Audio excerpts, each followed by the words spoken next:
WhatsApp, welcome back. आज हम topic discuss करेंगे reconstitution of partnership. Reconstitution of partnership क्या है और कौन सी वो सिचुएशंस हैं जहां फर्म का रिकॉन्स्टिट्यूशन होगा, एंड गेनिंग रेशो क्या है, सैक्रिफाइसिंग रेशो क्या है, and gaining ratio and sacrificing ratio को कैलकुलेट करने के कौन से फार्मूले हैं, वो सब कुछ आज हम इसी वीडियो में डिस्कस करने वाले हैं। एंड प्रॉफिट शेयरिंग रेशो के चेंज होने से गुडविल का ट्रीटमेंट कैसे होगा, अगर गुडविल बैलेंस शीट में गिवन है तो उसका ट्रीटमेंट कैसे होगा, और अगर गुडविल मान लो कि एडजस्टमेंट में दी है तो उसका ट्रीटमेंट किस तरह से किया जाएगा, वो सब कुछ आज हम इसी वीडियो में देखने वाले हैं। और रिजर्व्स एंड एक्यूमुलेटेड प्रॉफिट्स को किस तरह से पार्टनर्स के बीच में डिस्ट्रीब्यूट किया जाएगा, रीवैल्यूएशन अकाउंट कैसे प्रिपेयर करना है, सब कुछ आज हम इसी वीडियो में डिस्कस करेंगे। और अगर मान लो कि न्यू प्रॉफिट शेयरिंग रेशो के अकॉर्डिंग ही पार्टनर्स ये डिसाइड करते हैं कि उनका कैपिटल भी चेंज होगा, तो किस तरह से हम पार्टनर्स के कैपिटल अकाउंट में एडजस्टमेंट करेंगे, ये सब कुछ आज हम इस वीडियो में डिस्कस करने वाले हैं। तो चलिए वीडियो स्टार्ट करते हैं। Let's start.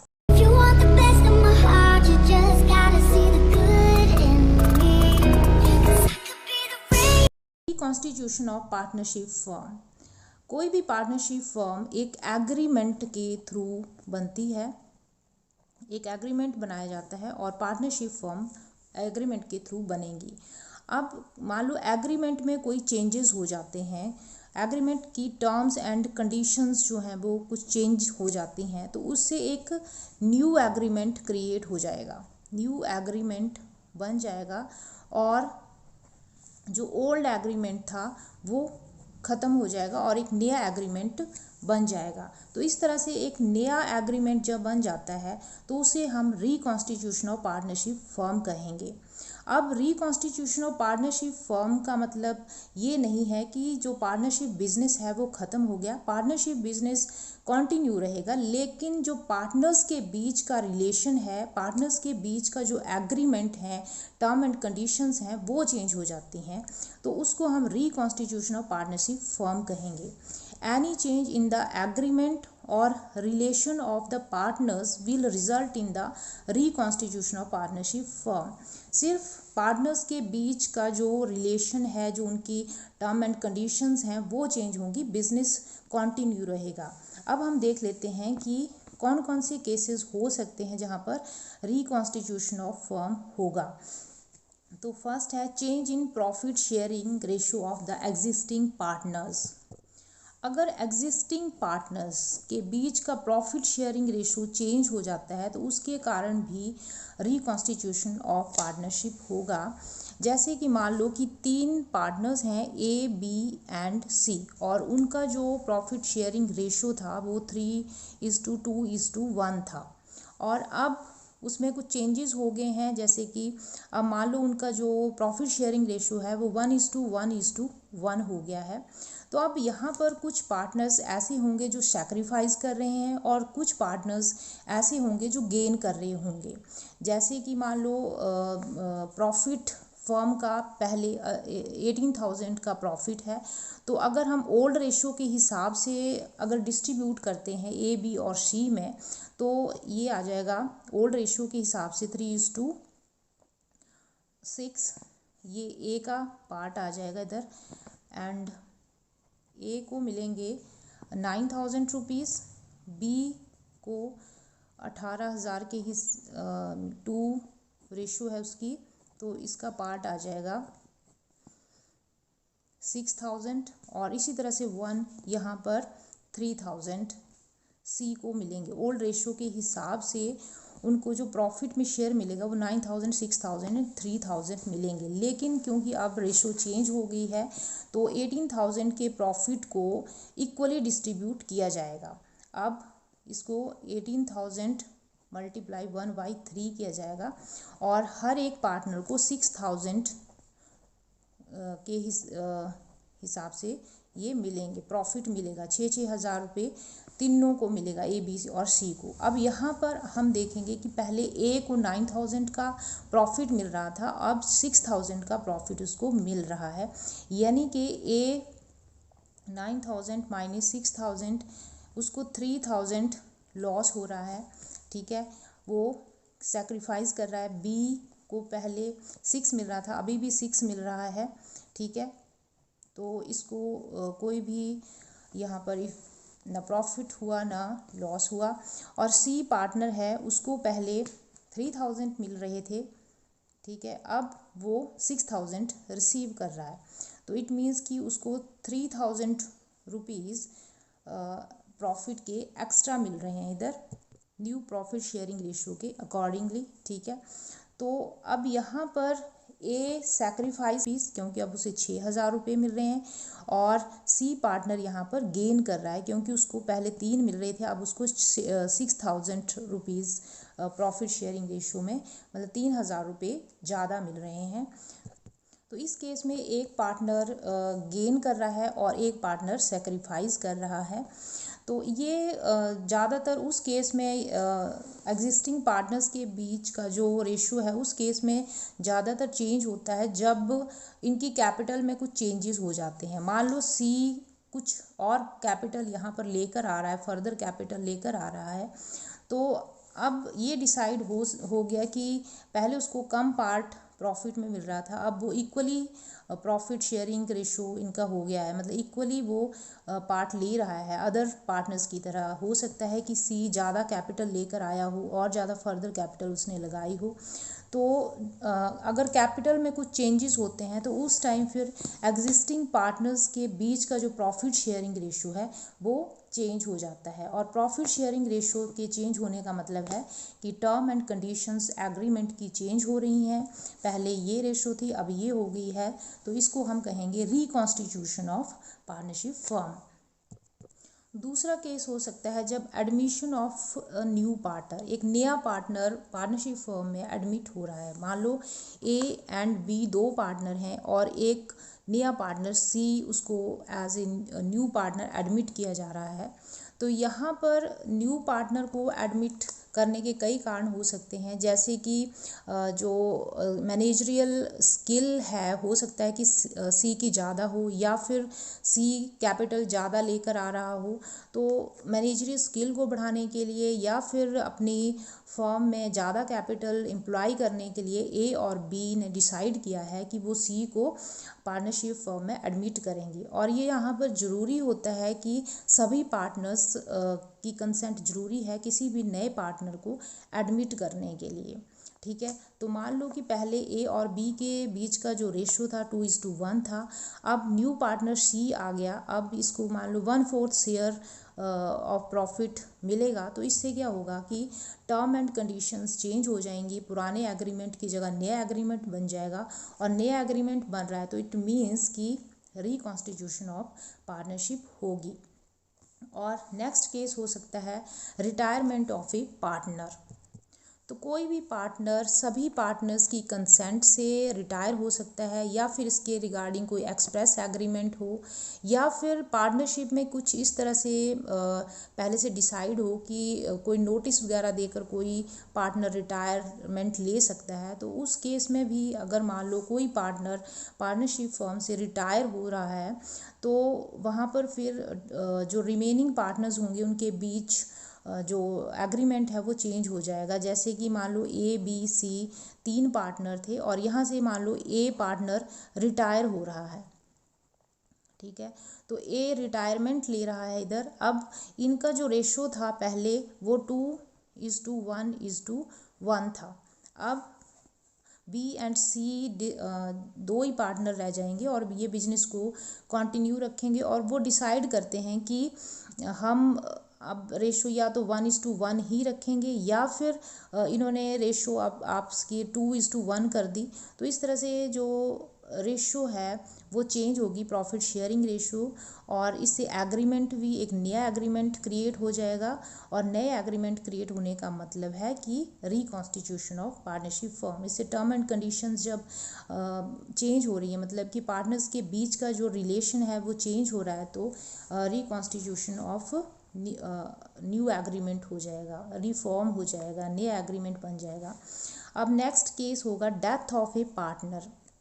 कोई पार्टनर है उसकी डेथ हो जाती है, और जैसे ही डेथ किसी पार्टनर की होती है तो पार्टनरशिप फर्म जो है वो इमीडिएटली क्या हो जाएगा, ख़त्म हो जाएगा। लेकिन मान लो कि जो रिमेनिंग पार्टनर हैं वो डिसाइड करते हैं कि हम अपना बिजनेस कंटिन्यू रखेंगे। मान लो कि X, Y and Z 3 partner थे और जेड की डेथ हो जाती है, ठीक है। अब एक्स एंड बाई 2 पार्टनर हैं, वो ये डिसाइड करते हैं कि हम अपना जो बिज़नेस है वो कंटिन्यू रखेंगे। तो उस केस में जेड के कुछ ड्यूज़ होंगे जो कि इन पार्टनर्स को देने पड़ेंगे। उसका जो भी लीगल हेयर होगा या फिर उसका कोई भी एग्जीक्यूटर होगा डिसीज्ड पार्टनर का। डिसीज्ड पार्टनर मीन्स कि जिस पार्टनर की डेथ हो गई है। तो अब एक्स एंड बाई कंटिन्यू कर रहे हैं बिजनेस और उसके कुछ ड्यूज़ हैं उनको भी वो क्लियर करेंगे। और वो इनका जो प्रॉफिट शेयरिंग रेशियो मान लो पहले 4:3:2 था, अब ये डिसाइड करते हैं कि हम इक्वली डिस्ट्रीब्यूट करेंगे, आगे प्रॉफिट्स को 1:1 में डिस्ट्रीब्यूट कर लेंगे। तो इस तरह से new term and conditions create होंगी, नया एग्रीमेंट बनेगा और रिकॉन्स्टिट्यूशन ऑफ पार्टनरशिप फॉर्म इस केस में हो जाएगा। और जो नेक्स्ट केस है रिकॉन्स्टिट्यूशन ऑफ पार्टनरशिप फर्म का, वो एमलगमेशन ऑफ 2 पार्टनरशिप फर्म का हो सकता है। जैसे कि मान लो 2 पर्सन थे, राम एंड शाम, ठीक है। इन्होंने कोई पार्टनरशिप फर्म क्रिएट की थी और इनका जो शेयरिंग रेशियो था पहले वो 2:1 था। और उधर मान लो कोई और 2 पर्सन थे, एक्स एंड बाई, ठीक है। इन्होंने भी पार्टनरशिप फर्म क्रिएट की थी। अब ये दोनों डिसाइड कर रहे हैं और ये इक्वली आपस में शेयर करते थे प्रॉफिट एंड लॉस जो भी होता था उनके बिजनेस में। अब ये दोनों जो फर्म थी वो आपस में एमलगमेशन हो रही है, मतलब मिलाकर एक न्यू फर्म क्रिएट कर रही हैं। तो अब इन चारों ने ये डिसाइड किया कि अब इनका जो प्रॉफिट शेयरिंग रेशो होगा वो 4:3:2:1 होगा। यानी कि राम का 4, शाम का 3, एक्स का 2 एंड बाई का 1 शेयर रहेगा। तो इस तरह से एक नया एग्रीमेंट क्रिएट हो गया और नए एग्रीमेंट क्रिएट होने से जो ओल्ड एग्रीमेंट्स थे वो ख़त्म हो जाएंगे और रिकॉन्स्टिट्यूशन ऑफ पार्टनरशिप फॉर्म यहाँ पर हो जाएगा, ठीक है। तो अब अभी तक हमने देखा कि जब भी प्रॉफिट शेयरिंग रेशियो चेंज हो रहा है तो उसकी वजह से कुछ पार्टनर्स ऐसे होते हैं जो गेन कर जाते हैं और कुछ पार्टनर्स को सेक्रीफाइस करना पड़ता है। तो इसके लिए जो एंट्री पास होगी तो गेनिंग पार्टनर्स के अकाउंट को हम कर देंगे debit. Gaining partners capital account debit to sacrificing partners capital account. Adjustment to be done when there is a change in profit sharing ratio. तो अगर प्रॉफिट शेयरिंग रेशियो चेंज हो रहा है तो उसकी वजह से अकाउंटिंग बुक्स में कुछ चेंजेस करने पड़ते हैं। अगर एग्रीमेंट चेंज हो रहा है तो उसकी वजह से और भी अकाउंट्स या और भी आइटम्स ऐसी हैं वहाँ पर हमें चेंज करने पड़ेंगे। तो क्या क्या चेंज करने पड़ेंगे? पहला कैलकुलेशन ऑफ सैक्रिफाइसिंग रेशो और गेनिंग रेशो। तो हमें पहले सैक्रिफाइसिंग रेशो या गेनिंग रेशो हमें कैलकुलेट करना है। फिर हमें ट्रीटमेंट ऑफ गुडविल अगर गिवन होगा, जैसे बैलेंस शीट में गिवन है या फिर एडजस्टमेंट में गिवन है, तो उसके हिसाब से अलग अलग ट्रीटमेंट हमें करनी पड़ेगी, एडजस्ट उसको करना पड़ेगा। नेक्स्ट हमें treatment of reserve and accumulated profits. अगर रिजर्व्स एंड एक्यूमुलेटेड प्रॉफिट्स हैं, लॉस हैं, तो उनका ट्रीटमेंट कैसे करना है वो देखना है। और revaluation of assets and reassessment of liabilities. तो एसेट्स जितनी भी होंगी उनको दोबारा रीवैल्यू करना है और लाइबिलिटीज़ को रीअसेस करना है, और ये हम रीवैल्यूएशन अकाउंट की हेल्प से करेंगे। और फिर हमें preparation of partners capital account, यानी कि हमें जो पार्टनर्स की कैपिटल अकाउंट है उनमें एडजस्टमेंट करना है न्यू रेशो के हिसाब से, क्योंकि जो ओल्ड रेशो है प्रॉफिट शेयरिंग की वो चेंज हो चुकी है। तो उसके चेंज होने से इन सभी में कुछ ना कुछ चेंजेस होंगे। तो सबसे पहले हम देख लेते हैं कि calculation of sacrificing ratio and gaining ratio किस तरह से कैलकुलेट किया जाएगा। ये sacrificing ratio and gaining ratio. तो सैक्रिफाइसिंग रेशियो क्या है? It is the ratio in which partners sacrifice their share in favour of incoming partners. तो अगर कोई नया पार्टनर एडमिट हो रहा है तो उसके लिए जो एग्जिस्टिंग पार्टनर हैं, ओल्ड पार्टनर हैं, वो कितना सेक्रीफाइस कर रहे हैं, तो उसके लिए हमें सेक्रीफाइसिंग रेशो निकालनी पड़ेगी। और सेक्रीफाइसिंग रेशो निकालने का फार्मूला होगा old ratio minus new ratio, यानी कि जो उनकी ओल्ड रेशो थी ओल्ड पार्टनर्स की, और उसमें से जो उनकी न्यू रेशो जो अब डिसाइड हुआ न्यू रेशो वो माइनस कर देंगे तो हमारे पास सेक्रीफाइसिंग रेशो निकल कर आ जाएगा। और गेनिंग रेशो का मतलब है कि it is ratio in which remaining partners acquire retiring partner share, यानी कि कोई पार्टनर पार्टनरशिप फॉर्म से रिटायर हो रहा है तो जो रिमेनिंग पार्टनर हैं जो रिटायर नहीं हुए हैं उनके बीच किस तरह से शेयरिंग होगी, मतलब कि जो रिटायरिंग पार्टनर्स के शेयर को वो आपस में किस तरह से डिस्ट्रीब्यूट कर रहे हैं, उनको कितना गेन हो रहा है, कितना फ़ायदा उनको रिमेनिंग पार्टनर्स को हो रहा है, तो उसको उस रेशो को हम कहेंगे गेनिंग रेशो। और गेनिंग रेशो को फाइंड आउट करने का जो फार्मूला होगा वो है gaining ratio equal to new share minus old share. क्योंकि यहाँ गेन कर रहे हैं तो न्यू शेयर ज़्यादा होगा क्योंकि ओल्ड शेयर कम होगा, क्योंकि जो रिमेनिंग पार्टनर्स हैं उन्होंने अब पुराने जो रिटायर पार्टनर था उसके शेयर को उन्होंने एक्वायर कर लिया है, तो उनका न्यू शेयर जो है ऑब्वियसली ज़्यादा होगा, इसलिए new share minus old share करेंगे। ठीक है। और इस केस में सैक्रिफाइसिंग रेशो के केस में क्योंकि यहाँ पर सेक्रीफाइस किया जा रहा है तो ओल्ड शेयर पार्टनर्स का ऑब्वियसली ज़्यादा होगा, जबकि सेक्रीफाइस कर दिया उसके बाद जो शेयर होगा वो थोड़ा कम होगा, इसलिए न्यू शेयर जो है यहाँ पर माइनस किया जाएगा ओल्ड शेयर से। और वैसे भी अगर मान लो आप इनमें से कोई भी फार्मूला लगा लेते हो तो तब भी आप गेनिंग और सैक्रिफाइसिंग रेशो निकाल सकते हो, क्योंकि एक रेशो जो है आपकी माइनस में आ जाएगी और आपको पता चल जाएगा कि कौन सा सैक्रिफाइस कर रहा है और कौन सा गेन कर रहा है। जब आप प्रैक्टिकल क्वेश्चन इसका करोगे तो ये ज़्यादा क्लियर आपको हो जाएगा। यहाँ पर हम एक एग्जांपल ले लेते हैं, जैसे कि मान लो 3 पार्टनर हैं, ठीक है, 3 पार्टनर हैं एक्स वाई एंड जेड, और उनके बीच का जो ओल्ड शेयर था वो था 4, 3 एंड 2 रेशो था इनके बीच का, और जो इनके बीच का न्यू रेशो है वो है 2:2:1। ये ओल्ड रेशो है और ये न्यू रेशो है। अब देखते हैं कि कौन से पार्टनर ने गेन किया है और कौन सा पार्टनर है जिसने कि सैक्रिफाइस किया है इधर। तो अगर हम एक्स की बात करते हैं इधर, तो एक्स का देख लेते हैं। एक्स का जो ओल्ड शेयर है वो 4/9 है, ठीक है, एंड न्यू शेयर है उसका 2/5, तो यहाँ पर आ गया 45, ठीक है, एंड ये आ जाएगा 9, ये आ जाएगा 9 5 ज़ा 45, 5 4 ज़ा 20, एंड यहाँ पर 9 2 ज़ा 18, ये आ गया 2/45।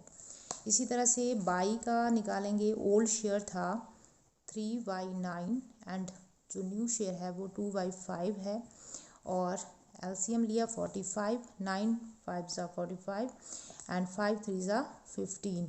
इसी तरह से यहाँ करेंगे तो 9 2 ज़ा 18 और ये आ जाएगा -3/45, ठीक है। अब यहाँ पर क्या था कि जो न्यू शेयर था वो मतलब बिगर था ओल्ड शेयर से, तो इसलिए ये अमाउंट नेगेटिव में आ गई। इट मीन्स कि ये गेनिंग रेशो है। अगर हम न्यू माइनस ओल्ड करते तो ये पॉजिटिव आ जाती।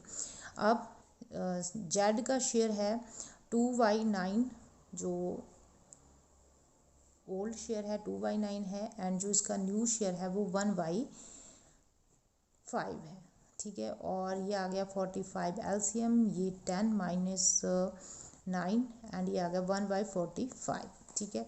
तो यहाँ पर अब एक्स एंड जेड पार्टनर ऐसे हैं जो कि सेक्रीफाइस कर रहे हैं, ठीक है, ये भी सेक्रीफाइस कर रहा है, और बाई पार्टनर ऐसा है जो कि गेन कर रहा है इधर, ठीक है। तो इस तरह से हम सैक्रिफाइसिंग रेशो एंड गेनिंग जो भी पार्टनर कर रहे हैं वो हम फाइंड आउट कर सकते हैं कि कौन कौन सा पार्टनर है जो वो सैक्रिफाइस कर रहा है, कौन कौन सा पार्टनर है जो गेन कर रहा है।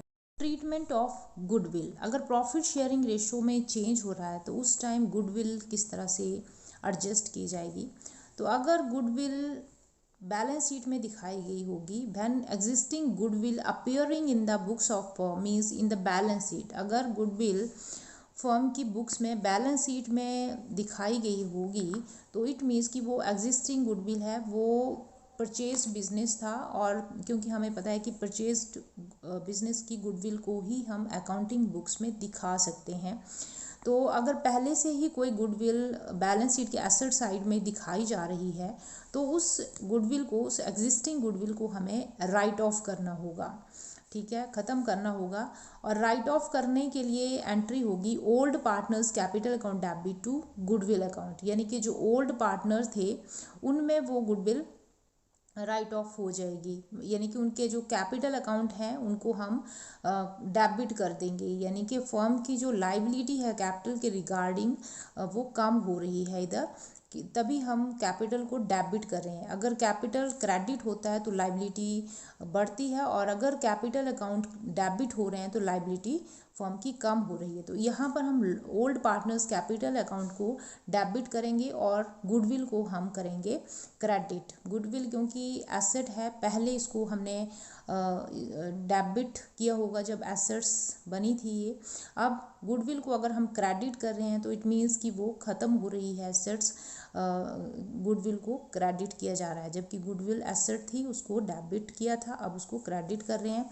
तो अब ये जो ओल्ड पार्टनर्स के बीच में राइट ऑफ होगी गुडविल, वो ओल्ड रेशो में होगी, ठीक है।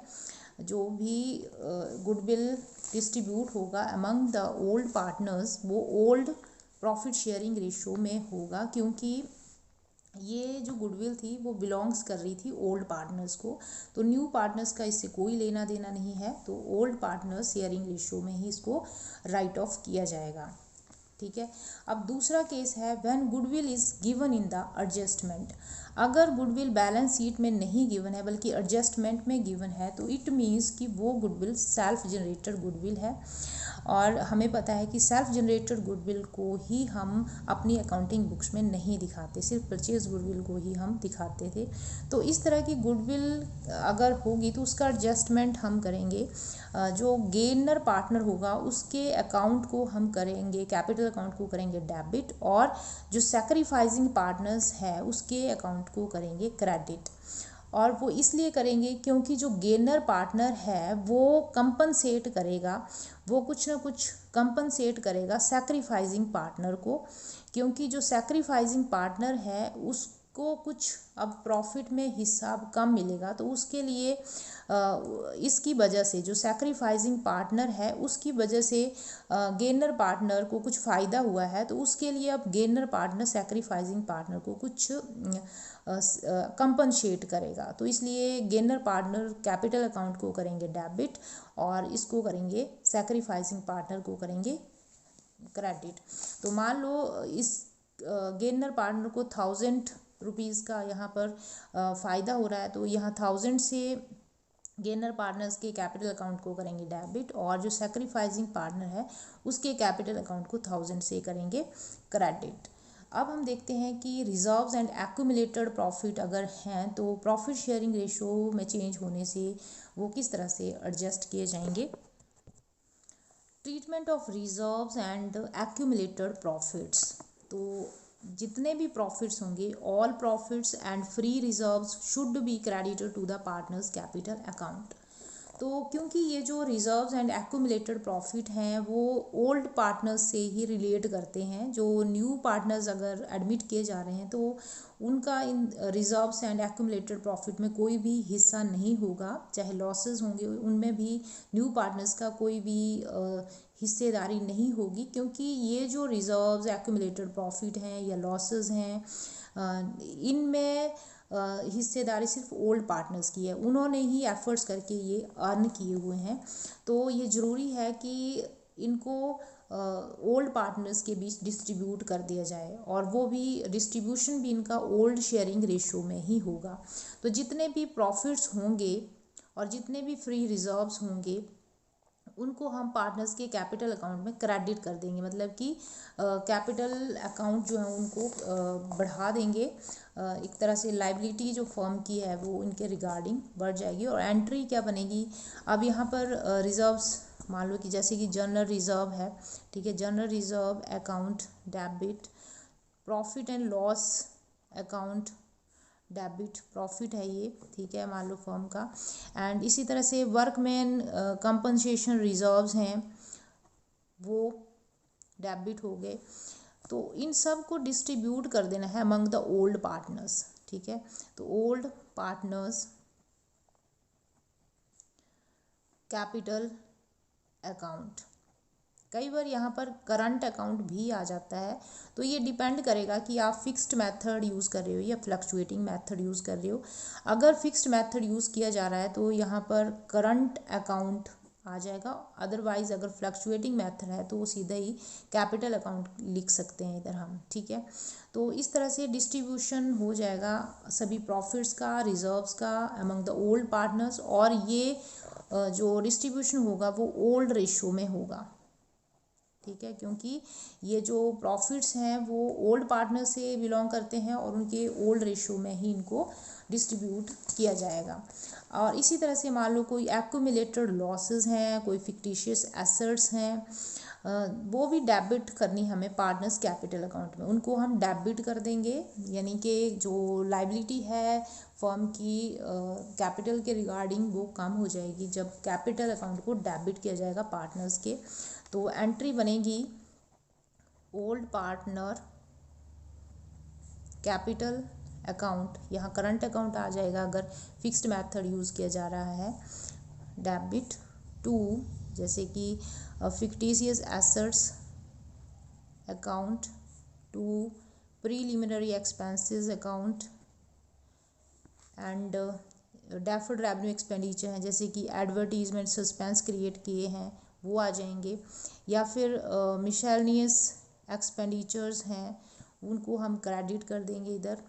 तो इस तरह से जितने भी लॉसेस हैं, फिक्टिशियस एसेट्स हैं, डेफर्ड रेवेन्यू एक्सपेंडिचर्स हैं, उनको हमने डिस्ट्रीब्यूट कर देना है ओल्ड पार्टनर्स के बीच में, उनको उनके कैपिटल अकाउंट को हमने डेबिट कर देना है, और वो भी ओल्ड रेशियो में इनका डिस्ट्रीब्यूशन होगा, ठीक है। तो अगर हम इन एंट्रीज़ को कैपिटल अकाउंट में देखते हैं तो ये मान लो पार्टनर्स का कैपिटल अकाउंट है, तो जितनी भी ऊपर हमने ऑल प्रॉफिट्स एंड रिजर्व्स किए हैं वो आ जाएंगे पार्टनर्स के कैपिटल अकाउंट में। इस side by side credit side आ जाएंगे, बाई करके सारे के सारे जो प्रॉफिट्स हैं एंड जो भी एक्यूमुलेटेड प्रॉफिट्स हो गए वो इधर आ जाएंगे, एंड रिजर्व्स भी इधर आ जाएंगे सारे, ठीक है, जो यहाँ हमने लिखे हैं वो इस साइड आ जाएंगे। और जैसे कि लॉसेस एंड फिक्टिशियस एसेट्स की हमने बात की तो यहाँ ये डेबिट साइड में टू करके आ जाएंगे सारे के सारे, जो भी जो हमने अभी फिक्टिशियस एसेट्स, प्रीलिमिनरी एक्सपेंसेस, ये सब कुछ लिखा, तो सारे के सारे जो एक्यूमुलेटेड लॉसेस हैं, ठीक है, या जो फिक्टिशियस एसेट्स हैं वो इस साइड आ जाएगी पार्टनर्स कैपिटल अकाउंट में, और इस तरह से हम इनको पार्टनर्स कैपिटल अकाउंट में शो करेंगे। लेकिन यहाँ पर हमें ध्यान इस बात का रखना है कि हमें कुछ इस तरह के रिजर्व्स हैं जिनको हमें ट्रांसफ़र नहीं करना होता, और वो कौन कौन से रिजर्व्स या फंड हैं जो कि ट्रांसफ़र नहीं होंगे, डिस्ट्रीब्यूट नहीं होंगे अमंग द पार्टनर्स। तो यहाँ पर जैसे कि एम्प्लॉइज़ प्रोविडेंट फंड है, एम्प्लॉइज़ प्रोविडेंट फंड अगर है तो वो डिस्ट्रीब्यूट नहीं होगा अमंग द पार्टनर्स, और इसका रीज़न ये है कि ये स्टैचुअरी लाइबिलिटी है, ये पार्टनर्स का कोई पैसा नहीं है कि उनके बीच बांट दिया जाए, एक स्टैचुअरी लाइबिलिटी है, लीगली ये पैसा हमें एम्प्लॉइज़ को देना पड़ेगा, उनके लिए हमने इकट्ठा किया हुआ है जो भी एम्प्लॉइज़ होंगे फर्म के। तो एम्प्लॉइज़ प्रोविडेंट फंड को कभी भी यहाँ पर पार्टनर्स कैपिटल अकाउंट में एज ए रिज़र्व हम डिस्ट्रीब्यूट नहीं करेंगे पार्टनर्स के बीच में। और इसी तरह से मान लो कोई टैक्सेशन रिजर्व्स क्रिएट किए हैं, तो टैक्सेशन रिजर्व्स को भी हमने डिस्ट्रीब्यूट नहीं करना है, क्योंकि वो टैक्स पर्पस के लिए हमने रखे हुए हैं। इसी तरह से मशीनरी रिप्लेसमेंट फंड है, रिप्लेसमेंट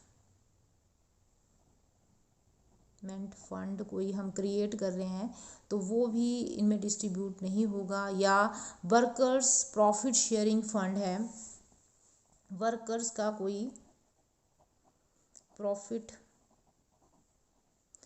शेयरिंग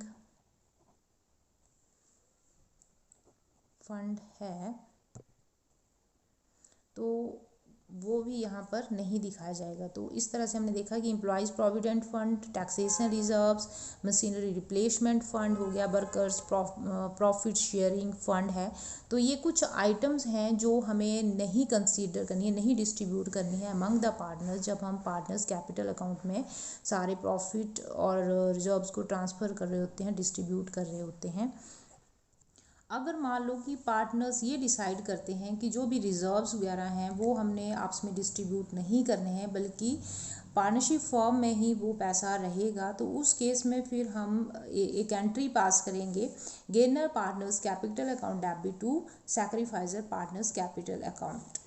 तो इसमें भी वही फंडा रहेगा कि जो गेनर पार्टनर है वो सैक्रिफाइजर पार्टनर को कुछ कंपनसेट करेगा, इसलिए उसके जो कैपिटल अकाउंट को हम डेबिट कर देंगे, और सैक्रिफाइजर पार्टनर क्योंकि कुछ गिव अप कर रहा है तो उसके जो कैपिटल अकाउंट है, जितना गेनर पार्टनर कंपनसेट करेगा उतने अमाउंट से हम उसके कैपिटल अकाउंट को, सैक्रिफाइजर के कैपिटल अकाउंट को हम क्रेडिट कर देंगे। ठीक है, अब हम देखते हैं कि revaluation of assets and reassessment of liabilities किस तरह से की जाएगी।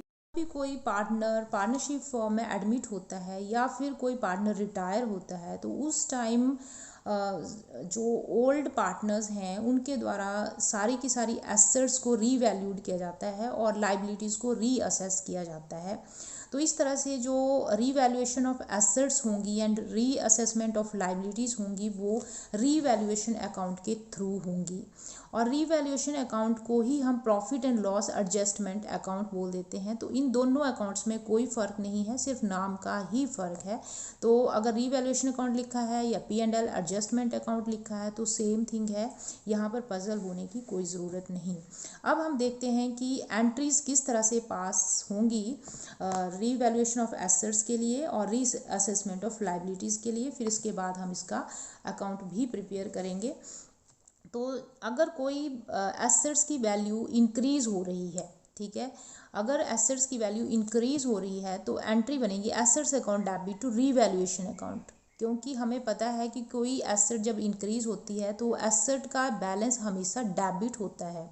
तो एसेट इंक्रीज़ हो रही है तो उसको हम डेबिट कर रहे हैं। मान लो कि फर्नीचर है वो 1000 रुपीज़ से उसकी वैल्यू बढ़ रही है, रीवैल्यू जब हमने इसको किया, तो यहाँ हम लिखेंगे furniture account debit with 1000 rupees. जितनी वैल्यू से वो इंक्रीज़ होगा उस इंक्रीज्ड वैल्यू से हम उसको यहाँ पर दिखाएंगे टू रीवैल्यूएशन अकाउंट, अपोजिट में रीवैल्यूएशन अकाउंट आ जाएगा।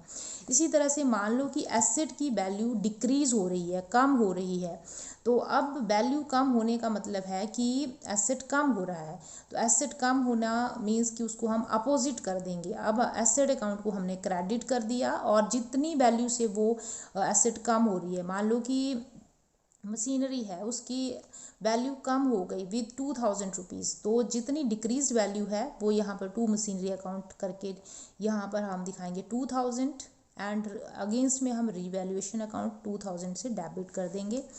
अब next in the same way increase in liability, अगर लाइबिलिटी इंक्रीज़ होती है तो हमें पता है कि लाइबिलिटीज़ का हमेशा क्रेडिट बैलेंस होता है, और अगर लाइबिलिटी बढ़ रही है तो उसको हमें क्रेडिट करना होता है। तो अगर लाइबिलिटी बढ़ रही है तो उसको हम क्रेडिट करेंगे और वो भी इंक्रीज्ड अमाउंट से उसको हम यहाँ पर दिखाएंगे, और अगेंस्ट में रीवैल्यूएशन या फिर profit and loss adjustment account आ जाएगा।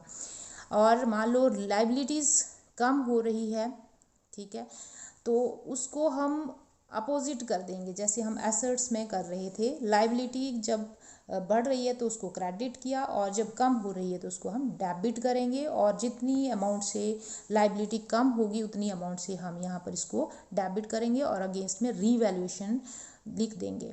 ठीक है, अब इसका अकाउंट कैसे प्रिपेयर होगा, एक प्रोफॉर्मा यहाँ पर मैंने रेडी किया है इसका।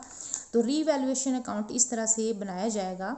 और अगर आप एंट्रीज को ध्यान से देखो तो हमने फर्स्ट एंट्री की थी when increase in the value of asset, तो हमारी जो एंट्री बनी थी एसेट टू रीवैल्यूएशन बना था। तो रीवैल्यूएशन जब अकाउंट बनाएंगे तो बाई एसेट्स आ जाएगा, बाई एसेट्स में सारा का सारा ये आ जाएगा। तो इट मीन्स कि इंक्रीज जब वैल्यू होगी किसी एसेट की तो उसको हमने रीवैल्यूएशन अकाउंट के इस साइड दिखाना है, इंक्रीज अगर हो रही है। और अगर मान लो एसेट की वैल्यू डिक्रीज हो रही है तो उसे हमें यहाँ दिखाना है डेबिट साइड में रीवैल्यूएशन अकाउंट के, ये डेबिट है ये क्रेडिट। इसी तरह से अपोजिट हो जाएगा, अगर लाइबिलिटी इंक्रीज हो रही है तो उसको रीवैल्यूएशन अकाउंट के डेबिट में दिखाइए, और अगर लाइबिलिटी डिक्रीज हो रही है तो उसको क्रेडिट साइड में यहाँ शो करेंगे। अब बात करते हैं टू अनरिकॉर्डेड लाइबिलिटी। कई बार आता है अनरिकॉर्डेड लाइबिलिटी, तो इसका मतलब क्या है कि ऐसी लाइबिलिटी जो कि रिकॉर्ड ही नहीं की थी। तो इट मीन्स कि लाइबिलिटी इधर क्या हो रही है, इंक्रीज हो रही है। पहले लाइबिलिटी हम कम लगा रहे थे, अब और रिकॉर्ड हमें करनी है, तो लाइबिलिटी इंक्रीज की तरह ही हम इस अनरिकॉर्डेड लाइबिलिटी को डील करेंगे। तो अब इसको भी हम जहाँ इंक्रीज इन लाइबिलिटी दिखा रहे थे अनरिकॉर्डेड लाइबिलिटी वैसे ही हमने शो करना है, क्योंकि ये भी इंक्रीज इन लाइबिलिटी है।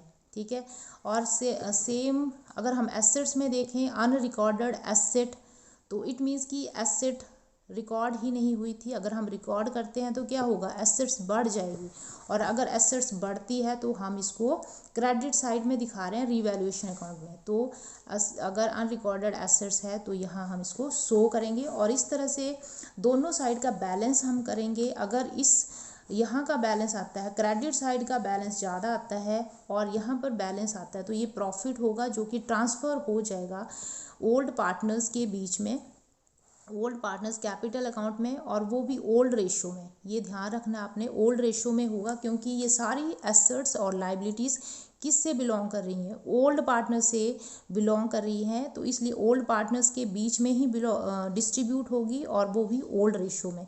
और मान लो कि डेबिट साइड का बैलेंस ज़्यादा आ रहा है तो लॉस आ जाएगा, तो लॉस भी ओल्ड पार्टनर्स में ही डिस्ट्रीब्यूट होगा विद ओल्ड रेशो।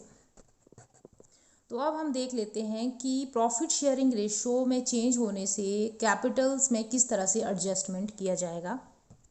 तो पार्टनर्स के कैपिटल अकाउंट में कुछ चेंजेस होंगे, जब प्रॉफिट शेयरिंग रेशो में चेंजेस होंगे तो वो भी पार्टनरशिप का रिकॉन्स्टिट्यूशन होगा। तो यहाँ पर पार्टनर्स का जो कैपिटल अकाउंट है वो प्रिपेयर किया गया है, और हम यहाँ पर बैलेंस दिखाते हैं, ओपनिंग बैलेंस दिखाते हैं। यहाँ पर जनरल रिजर्व्स आ जाएंगे, रीवैल्यूएशन के थ्रू जो भी प्रॉफिट होगा वो डिस्ट्रीब्यूट होगा, and profit and loss, profit आ गया इस साइड।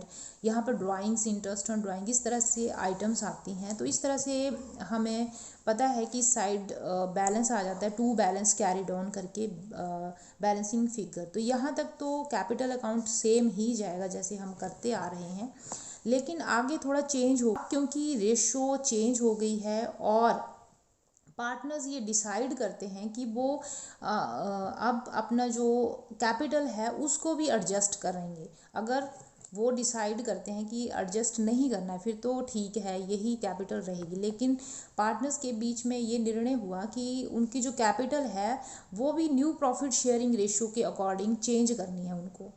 तो फिर कैसे करेंगे, तो ये जो इनके बैलेंसेस आए, कैपिटल बैलेंसेस ओल्ड पार्टनर्स के, उनको हम ब्राउट डाउन कर लेंगे आगे, अकाउंट बंद करके इस तरह बाई बैलेंस ब्राउट डाउन यहाँ दिखाएंगे।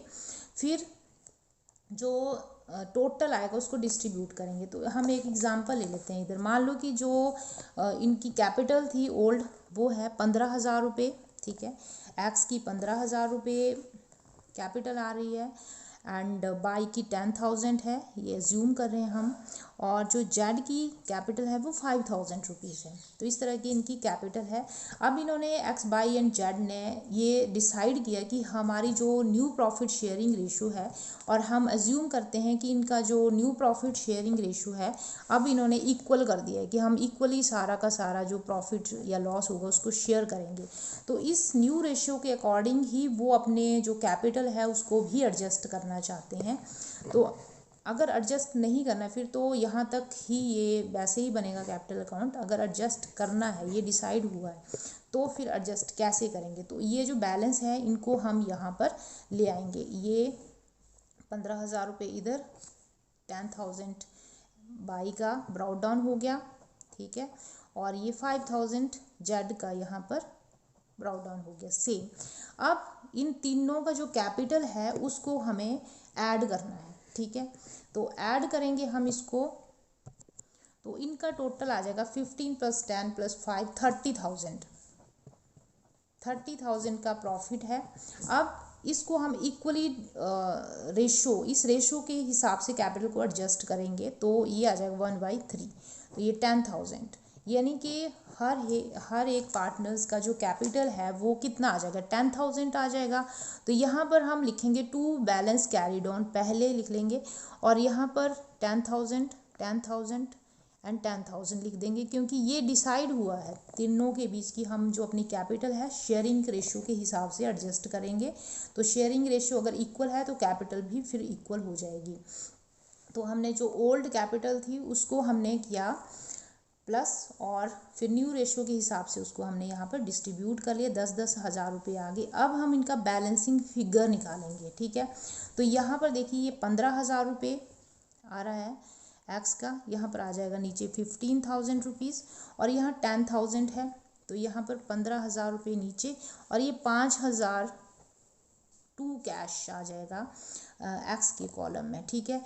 और यहाँ पर 10,000 नीचे टोटल में आ गया, और यहाँ पर हम देखेंगे कि इस साइड का टोटल भी 10,000 आ रहा है।